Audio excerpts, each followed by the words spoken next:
성령의 역사를 사모합니다.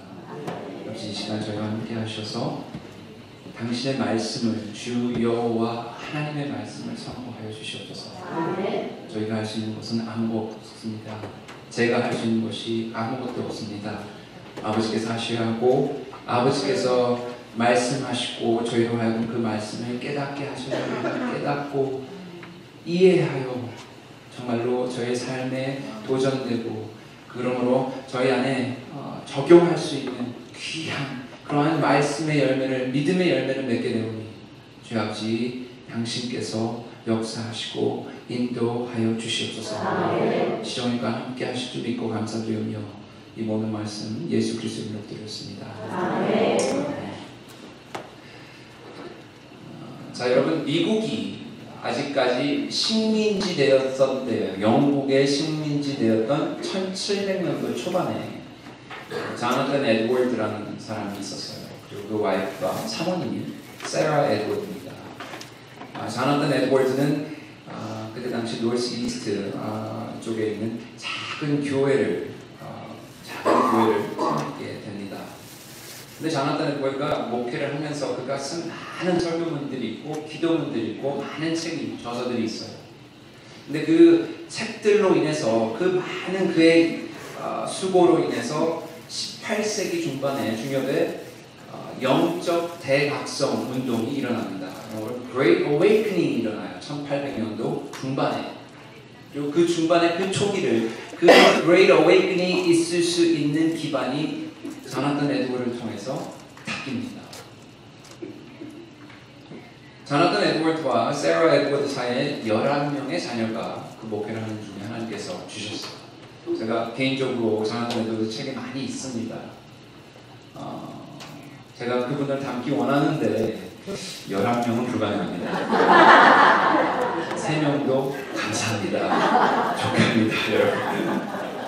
제가 하나 못 닮는 게 있으면, 포기한 게 있으면 그겁니다. 자, 자나탄 에드워드가 하는 것 중에 하나가 있습니다. 설교를 준비하고 교회 문제, 교회에 일어나는 사역을 해갈 때, 목회자라서 해갈 때 그가 쭉 하던 일이 이거랍니다. 그는 사모님인, 와이프인 세라 에드워드한테 종종 그가 설교할 것을, 그가 행할 것을 묻고 나누고 하는 시간을 계속 가졌다. 그래서 그 주제들을 놓고 장시간 긴 대화를 나눴다고 하네요. 그리고 이 11명의 아이들이 성장하면서 이러한 대화를 나눌 때, 하나님의 말씀을 나눌 때, 하나님에 대해서 나눌 때 이들이 참여했다, 동참하고 가족들이 같이 나눴다라는 것을 그의 자서전을 쓴 사람들, 또 그 자녀들을 통해서 전해진 얘기들을 제가 읽고 볼 수 있었습니다. 말씀 이미 드렸지만 자나탄 에드워드는 그의 영향력은 지금 300년이 훨씬 지금 지난 이 시대에, 이 순간에도 우리에게 큰 영향을 미치고 있습니다. 근데 제가 오늘 말씀드리고 싶은 중요한 것은 이 자나탄 에드워드가 세라 에드워드를 통해서 미친 영향이 저에게도 오고 있지만, 하나님께서 주신 그 사명에 이들이 신실하였고, 그 하나님의 말씀에 신실하여서 그들이 살아가는 그 영향이 이 11명의 자녀들뿐만 아니라 후손들에게 어떻게 미치었냐라는 거예요. 그게 어떻게 흘러내려갔냐라는 것을 여러분들과 나누고 싶습니다. 자, 1900년도 초반에 약 200년이 지난 후에 목회자이시고 신학자이셨던 분이 한 분 계세요. 이름이 A.E. 윈십입니다. A.E. 윈십이 자나탄 에드워드의 설교, 학자로서, 신학자로서 쓴 책들, 그것을 공부하면서 번쩍 들었을 생각이 있어요. 이분이 이런 사람인데 내가 이분에 대해서 조금 더 알고 싶다. 근데 알고 싶은데 뭘 알고 싶냐면, 이분의 영향력이 나한테 이렇게 오는데 이분의 영향력이 흘러서 이분들의 후손들에게 미친 영향력이 뭔지를 궁금한 거예요. 참 특이한 궁금증이죠. 그래서 이분이 리서치를 합니다. 그 1900년도 초반에 에드워드 집안의 사람들을 추적을 해요. 그래서 1400명을 찾았네요. 약 1400명. 11명이 200년. 이게 3명 갖고는 못 됩니다. 200년이 지나도록, 그죠? 자, 1400명을 찾았네요. 그리고 이러한 기록을 남깁니다. 이러한 사람들이 있었다라고 얘기해요. 그 중에 이 1400명들의 후손들 중에 100명의 변호사들과 법대 학장이 있었습니다. 80명의 public servant, 그러니까 공무원들이 있었고요. 66명, 66명의 의사들과 1명의 의대 학장이 있었고 65명의 대학 교수들이 있었습니다. 30명의 판사들, 저지들이 있었고요. 13명의 대학 학장이 아니라 총장들이 있었고요. 3명의 대도시, 그러니까 뉴욕, 보스턴, 그런데 대도시의 메이어들이 있었어요. 시장들이 있었고요. 3명의 상원의원들, 세너터들이 있었어요. 그리고 1명의 미 재무장관, 그러니까 US Treasury가 있었고, 마지막으로 1명의 부대통령, Vice President가 있어요. 제가 이걸 다 한 번 더 해봤어요. 361명입니다. 361명. 이게 우리가 인간적인 관점에서 와 하는 사람들만 적은 거예요. 그런 직분들을 적은 거예요. 그 외에 어떤 정말 귀한 직장을 이들이 잡고 그런 삶을 살았겠어요. 한번 상상해 보십시오. 대단한 가문 아닙니까? 대단한 가문이에요. 자, 여러분, 제가 오늘 여러분들에게 전하고 싶은 말씀은 예상하시겠죠. 여러분들 자손에게, 후손들에게 어떠한 유산을 남기시길 원하십니까? 여러분들 뭘 여러분들 자녀들에게, 후손들에게, 지금 아들, 딸들 말고요. 걔네들만 말고 그 후손들 대대로 남기시길 원하세요. 영구적이고 영원한 영향력이 있는 유산을 남기시기 원하시겠습니까? 아니면 쓰고 썩어 없어질, 얼마 후에 없어질 그러한 유산들을 남기시겠습니까? 바울이 그의 영적 아들인 디모데 목사에게 남긴 말 중에 하나가 있습니다. 하나님의 진리를, 하나님의 말씀을 다음 세대에 남기는데 힘쓰라라고 당부를 해요. 하나님의 말씀을, 하나님의 진리를 다음 세대에 남기라고 당부를 하는데, 이 젊은 목사에게 당부를 하는데, 여러분 그게 목사에게만 적용되는 게 아니라는 거예요. 교회의 최소수의 교회라는 단위가 가정입니다. 교회가 해야 될 일이 이겁니다. 가정에서 있어야 될 일이 이겁니다. 뭡니까? 하나님의 말씀, 하나님의 진리를 다음 세대에 전해주는 게 목적이에요. 사명이에요. 그것을 위해 노력을 하고 힘을 써야 된다는 겁니다. 그럼 뭘 남겨주시려고 애쓰고 힘쓰고 어렵게 살아가고 계십니까? 그런데 무엇을 남겨주시겠어요? 자, 오늘 에스겔서 저희가 48장을 보고 있습니다. 네, 에스겔서는 에스겔 선지자를 통해서 하나님께서 앞으로 일어날, 앞으로 이스라엘에게 행하실 일들을 말씀하고 계신 것이 에스겔서예요. 일어나지 않았습니다. 그런데 48장을 보시면 앞으로 새로 회복될 이스라엘 땅을 각 지파들한테 48장에서 나눠주고요. 지금 저희가 보는 것은 먼저 7지파들에게 나눠주는 장면을 저희가 먼저 본 겁니다. 단에게, 아셀, 납달리, 므낫세, 에브라임, 루벤, 유다 지파들한테 그들의 몫을 북쪽에 있는 땅들을 쫙 나눠주세요. 그러고 나서 유다가 끝으로 하나님께서 말씀을 하시죠. 유다의 땅 바로 옆에 하나님께서 그에게, 그러니까 그는 유다가 아니에요. 하나님께 드려질 예물로 드려질 땅을 정하세요. 7 지파들한테 딱 주시고 이 가운데 땅에다가 하나님께 드려질 하나님의 예물의 땅을 정하십니다. 그리고 말씀하시기를 그 땅의 한가운데 뭐를 지으라고요? 성소, 하나님의 성전을 지으라고 그리고 이 거룩한 땅을 누구에게 주라고요? 제사장들에게 주라라고 말씀을 하세요. 우리 11절 한번 보십시다. 성경이 있으시면 보시고 화면을 보셔도 되고요. 11절에 하나님께서 이렇게 말씀하세요.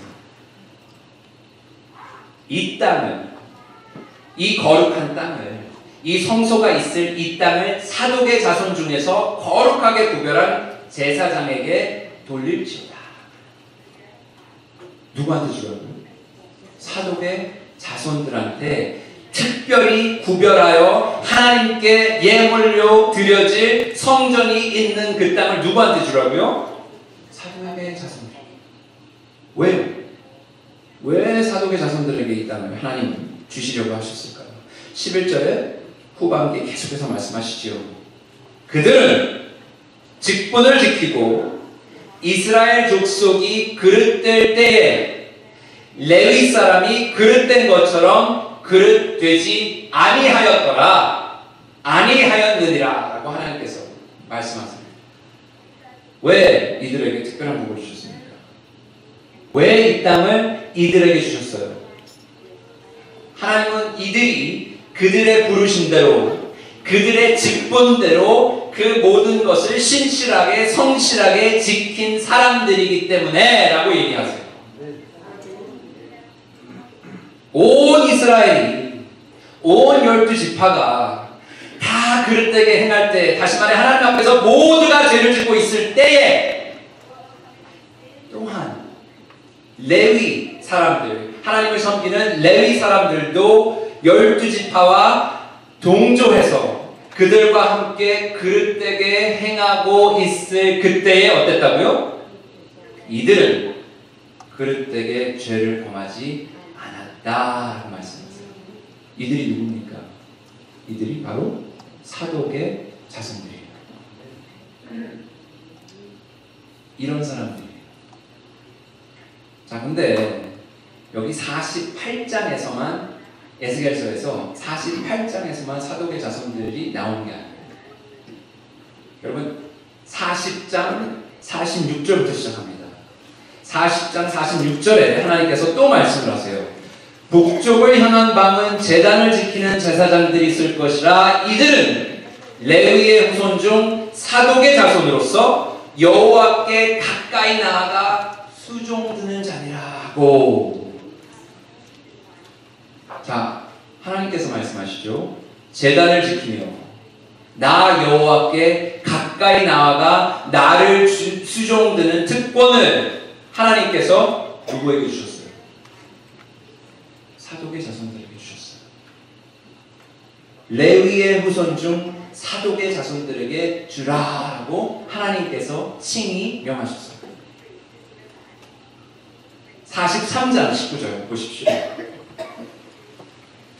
43장 19절에 하나님이 또 말씀하세요. 주 여호와의 말씀이니라. 우리가 구약을 읽을 때 주 여호와의 말씀이니라 라고 하나님께서 하시고 설명하시는 것은 주 여호와 하나님의 위치에서 내가 하나님이다, 내가 선포한다 라는 거예요. 뭐라고 말씀하십니까? 나를 가까이 하여 내게 수종드는 사독의 자손 레위 사람 제사장에게 너는 어린 수송아지 한 마리를 주어 속죄 제물을 담되. 그래요. 자, 에스겔서는 예언입니다. 아직 일어난 일이 아니에요. 그런데 땅을 이스라엘 백성들이 회복을 하죠. 그런데 그 회복된 땅에 우리가 48장에 보듯이 하나님의 예물로 된 땅에 성전이 지어져요. 그 새 성전에 있을 지성소에 지어질 번제단의 첫 번째 예물, 그 첫 번째 봉헌을 드릴 그 한 사람의 제사장을 하나님께서 어떻게 하세요? 지명하여 고르세요. 그 사람은 어디서 고르라고요? 사독의 자손들 중에서 고르라고 하십니다. 나한테 드려질 첫 예물을, 첫 봉헌을, 첫 예배를 드릴 사람이 누구라고요? 사독의 자손, 하나님께서 친히 나 여호와가 말한다라고 고르세요. 선택하세요. 자, 하나 더 보십시다. 44장 15절에 하나님께서 또 말씀하세요. 이것은 48장의 말씀과 맥락이 있습니다. 이스라엘 족속이 그릇 행하여 나를 떠날 때 사독의 자손 레위 사람 제사장들은 내 성소의 직분을 지켰은즉 그들은 내게 가까이 나와 수종을 들되 내 앞에 서서 기름과 피를 내게 드릴지니라 주 여호와의 말씀이니라. 하나님께서 선포하시죠. 뭐라고 선포하십니까? 패역한 이스라엘들이 12지파가 다 하나님을 거역하고 반역할 때, 또 레위 족속이 사독의 자손 제사장들만큼 하지 않고 같이 동참하였을 때 사독의 자손은 어떻게 해야 됩니까? 이들은 그들의 직분을 성실하게 감당했으므로 하나님이 이들을 칭찬하시면 이들이 받게 될 축복과 은혜를 여기서 이미 선포하신 거예요. 일어나지도 않았어요. 지어지지도 않았어요. 질지도 모르는 그 땅을 누구한테 주시냐고 벌써 마음 먹으셨다고요? 사독의 자손들에게 주시겠다고 하나님께서 마음 먹으셨다는 겁니다. 여러분, 사독의 자손들을 여호와, 주 여호와 하나님께서 사랑하셔서 가까이 두시길 원하심을 우리는 에스겔서에서 분명히 볼 수 있어요. 분명히 볼 수 있어요. 사독의 자손을 사랑하시고 아끼셔서 정말로 가까이 두시기 원하시는 것을 여기서 볼 수 있어요. 우리가 누구의 자손들을 하나님께서 아끼셨다고, 누구의 자손들을 사랑하시고 누구의 자손들을 아끼시고 사랑하셔서 가까이 두고 사용하시겠다라고 하나님께서 결정하셨다고요. 누구예요? 사독의 자손. 하나님께서 친히 얘기하십니다. 자, 여러분들은 무엇을 남겨주시겠습니까? 여러분들의 자녀들에게, 여러분들의 후손들에게 무엇을 남겨주시겠어요? 어떤 유산을 여러분들은 물려주시려고 노력하시고 계십니까? 여러분들의 자손을 하나님께서 아끼시고 하나님께서 사랑하시고 하나님께서 가까이 두시길 원하시지는 않으십니까? 그 복을, 그 축복을, 그 유산을 물려주시고 싶지는 않으십니까? 아멘이죠? 아멘입니까? 이거보다 더 큰 거 어디서 뭘 찾으시겠어요? 하나님께서 정말 아끼고 사랑해서 가까이 두고 나를 섬기게, 나를 수종들게, 나를 영화롭게 하는데 내가 너희를 쓰겠다. 이런 거 어디서 찾으시겠어요? 여러분, 이것이 얼마나 귀한 깨달음을 주는 말씀인지 모릅니다.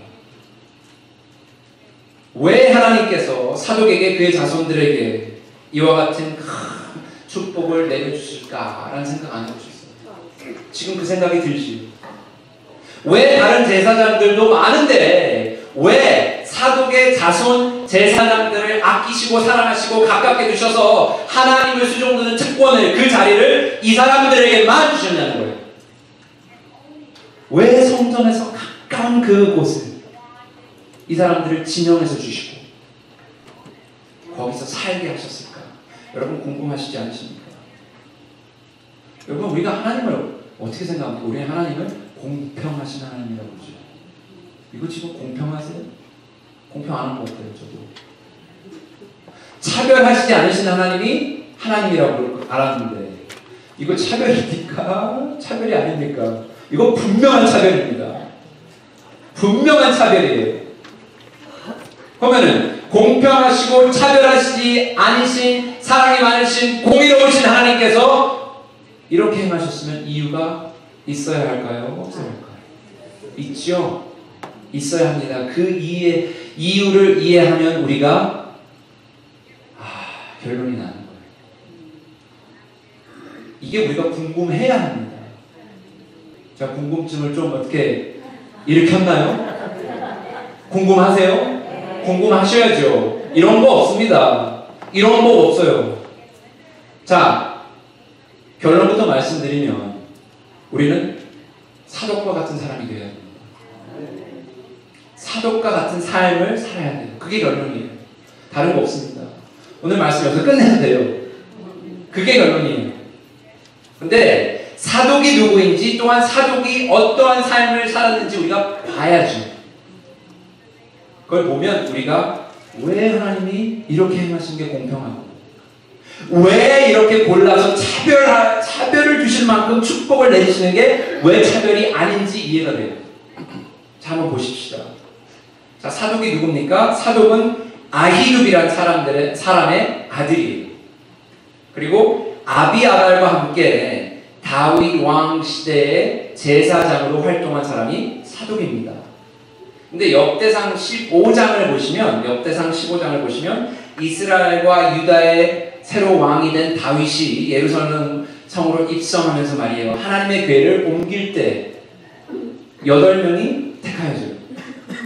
레위 지파 사람들 중에 8명이 택하여졌는데 그 중에 하나가 사독이에요. 그때부터 사독은 다윗 그 왕국의 제사장으로 섬기게 됩니다. 그게 사독입니다. 자, 거기서 끝이 나면 싱겁죠? 그래서요. 자, 에스겔서에서 온 이스라엘이 다 하나님을 거역하고 반역했을 때 그가 성실히 그의 직분을 감당했다라고 하나님께서 여러 차례 얘기를 하셨어요. 그게 사독 자손들의 얘기가 아니에요. 누구 얘기냐면 사독의 얘기입니다. 근데 사독이 한 행적을 사독의 자손들이 다 한 행적이에요. 그걸로 하나님을 보세요. 그거 놀라운 겁니다. 자, 그 행적이 뭐냐면 이겁니다. 다윗의 아들 압살롬이 반역을 일으켰을 때 사독이 행한 행동입니다. 잘 아시죠? 우리 사무엘하 15장을 보시면 잘 나와요. 압살롬 머리 길고 키 크고 준수하고 탈란트 뺨치는 그 압살롬이 아버지를 제끼고 반역을 일으켜서 왕이 되려고 합니다. 그때 어떻게 됩니까? 15장을 보시면 에스겔서 말 그대로 돼요. 이스라엘이 12지파가 다윗 왕을 버립니다. 그리고 압살롬을 왕으로 세우고 그를 따르게 돼요. 그때 이 모든 사람들이 가담을 해요. 제사장들도. 그래서 어떻게 됩니까? 곧 다윗은 귀양길에 오르게 되죠. 바로 이때에 제사장 사독은 무엇을 했습니까? 이 사람이 하나님의 언약궤를 메고 쫓아나섰어요.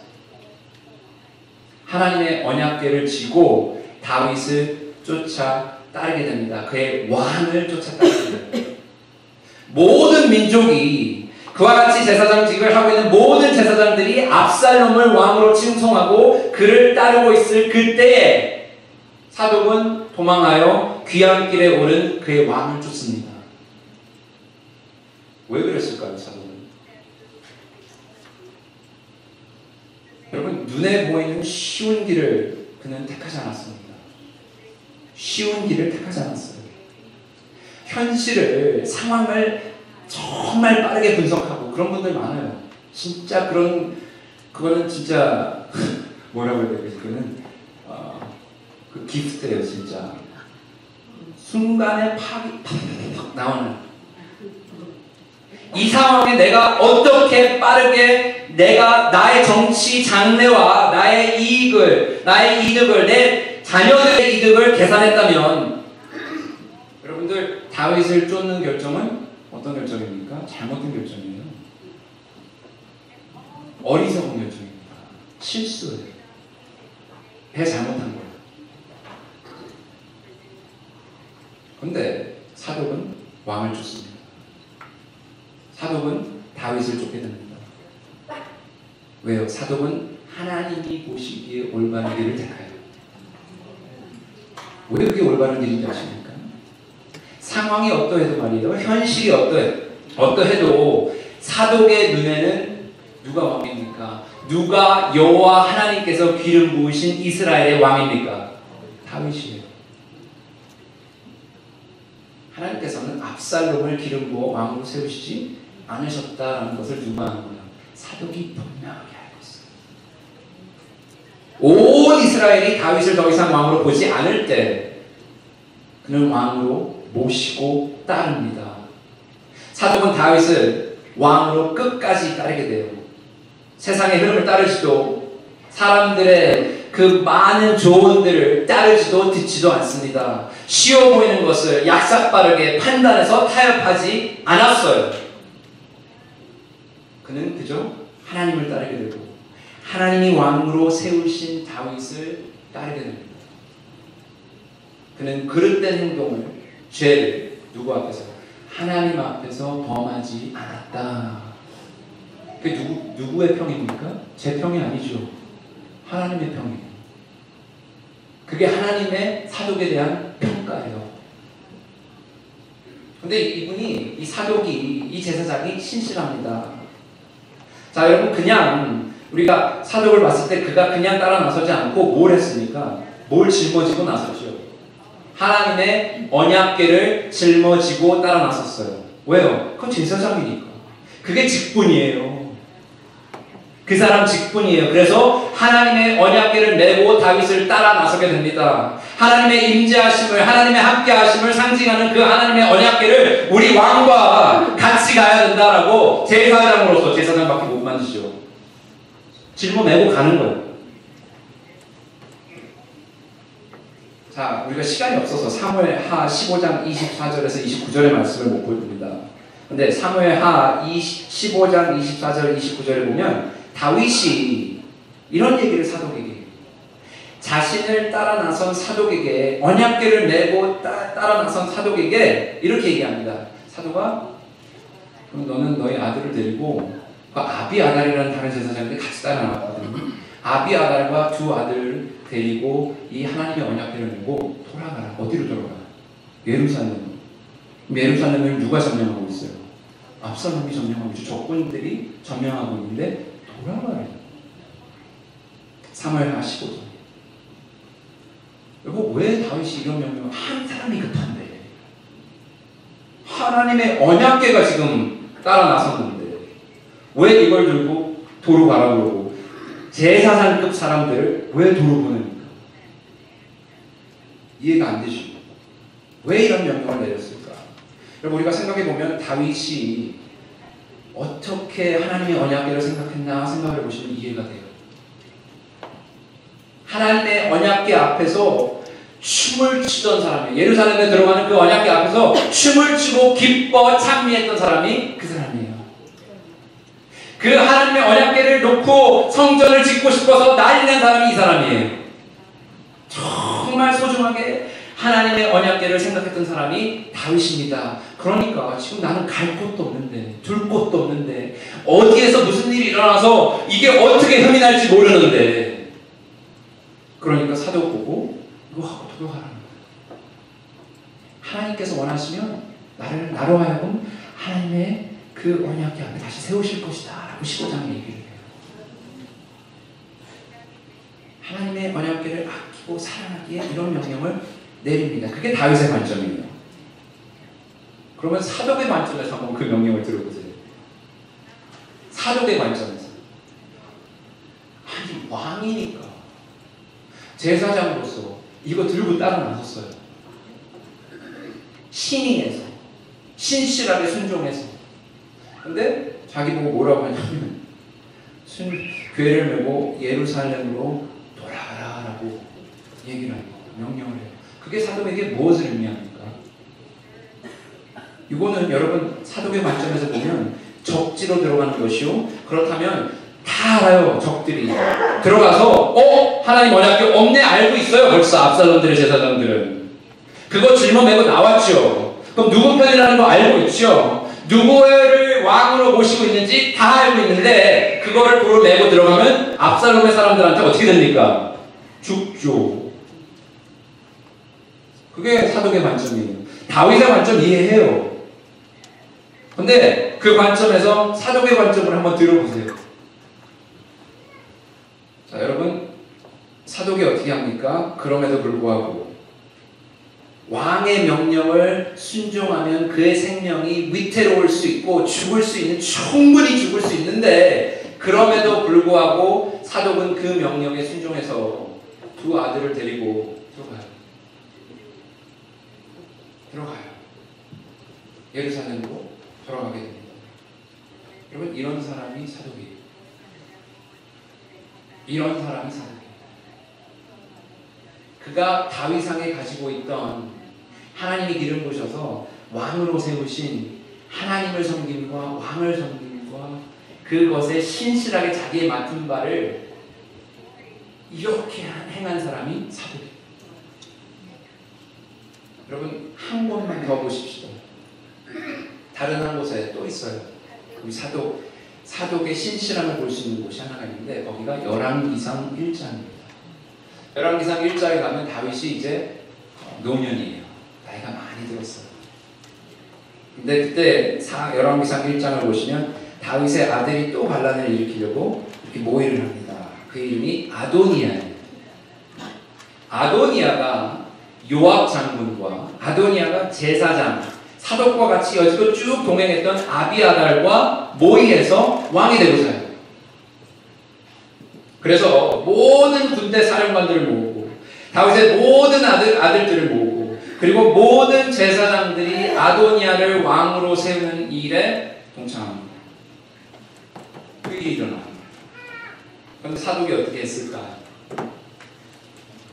말씀 안 드려도 돼요.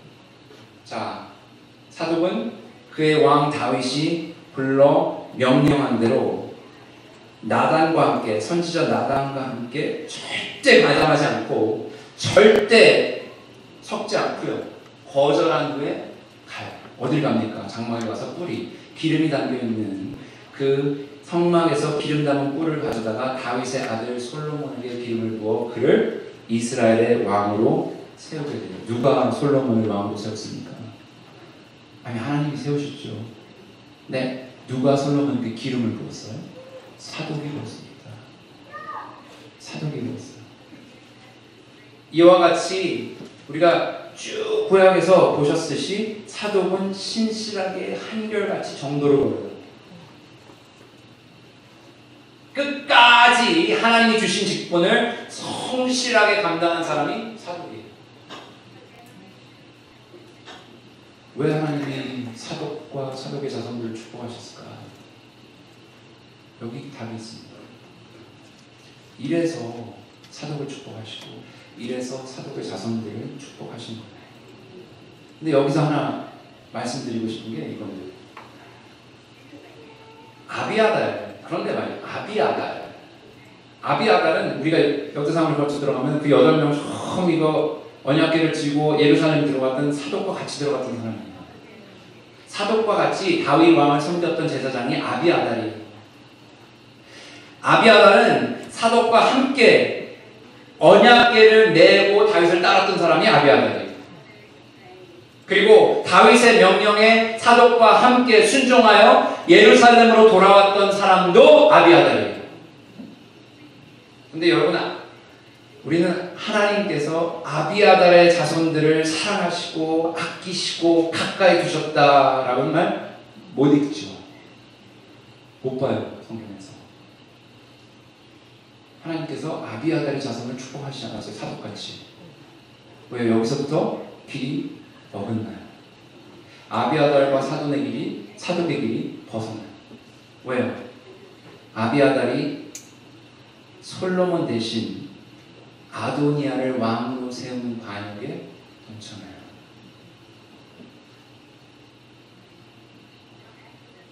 그런데 사독은 우리가 이게 하나님 앞에서 믿음과 신의를 지키게 됩니다. 여러분, 아비아달이 어떻게 됐냐면 그가 제사장직을 박탈당해요. 그 이후로 아비아달의 이야기를 읽지 못합니다. 아비아달이 거론이 안 돼요. 아비아달이 거론이 안 되면 아비아달의 자손들 거론 없죠. 다윗을 섬기고 사독과 같이 신실하게 섬겼어요. 목숨 걸고 했어요. 근데 끝에까지 안 하더라고요. 신실하게. 그러나 반면 사독은 다윗의 시대 때뿐만 아니라 솔로몬 시대에도 유일한 단 하나의 제사장 가문을 형성하게 돼요. 그 이후에도 유다 왕국이 멸망하고 바벨론의 포로 생활에서 다시 돌아와서 이스라엘의 땅을 배분받고 그 땅에 성전을 짓고 그러고 나서 신약 시대에 이르러서 로마에게 성전이 무너질 때까지 파괴될 때까지 사독의 자손들은 하나님을 가까이서 모시는 그 제사장의 역할을 쭉 계속해서 잡고 가요. 끝까지. 하나님이 나를 가까이 섬길 사람들은 얘네야 하고 끝까지 데려갔어요. 여러분, 왜 하나님이 사독을 사랑하시고 왜 그를 편애하시고 왜 그의 자손들에게만 복을 주시기를 원하셨는지 이해가 되시겠습니까? 보이세요?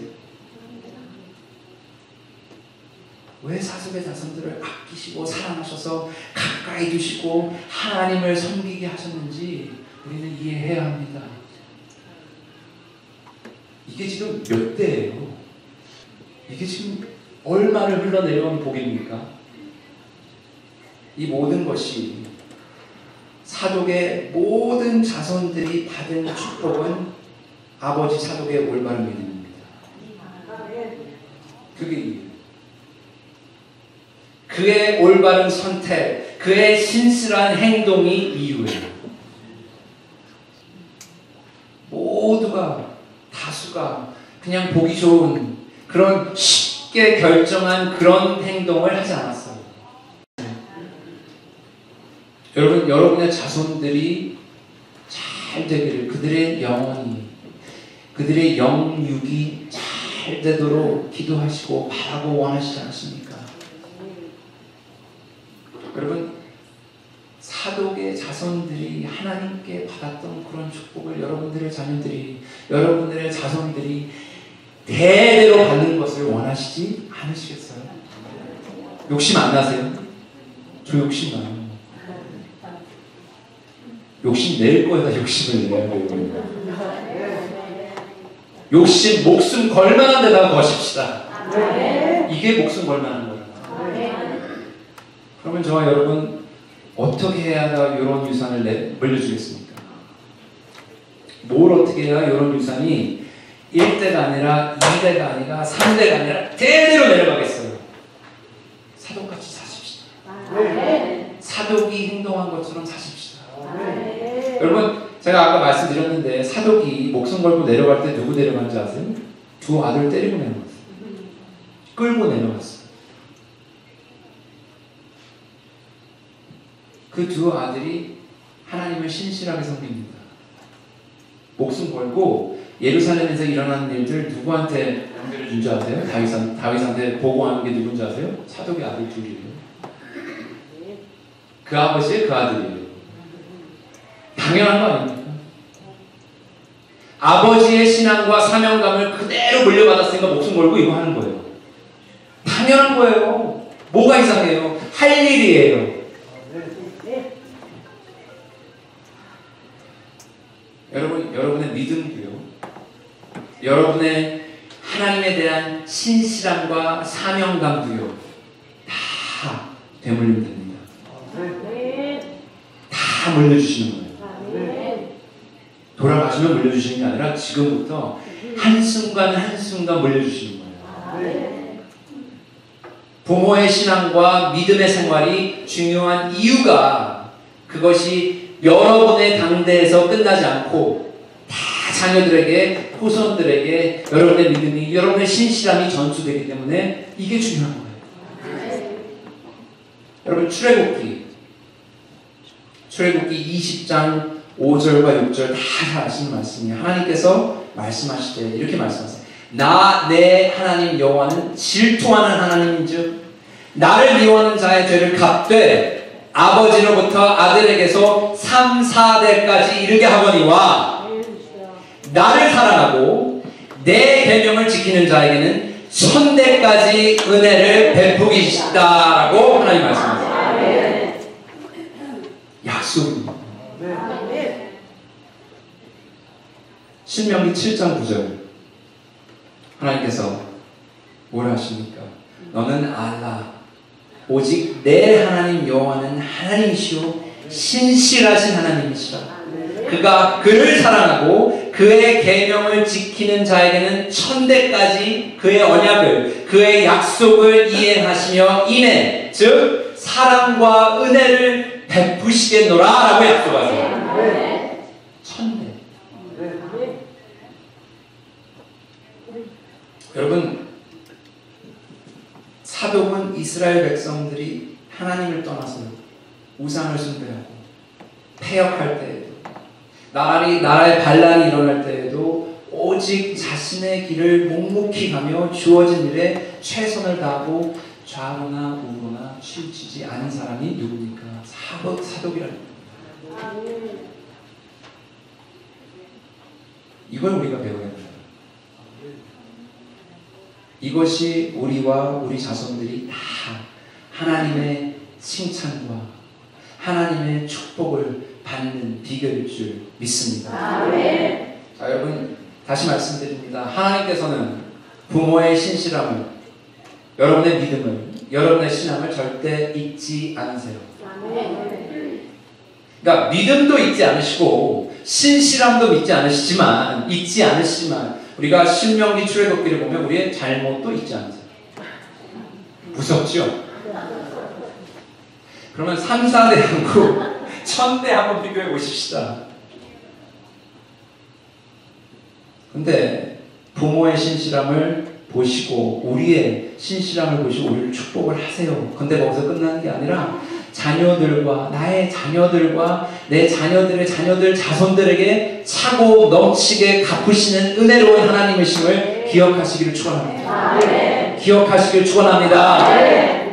귀한 믿음의 유산을 대대로 물려주시는 한인침례교회 여러분 되시기를 주님의 이름으로 축원합니다. 기도하시겠습니다. 아버지 하나님 감사합니다. 저희가 말씀을 통해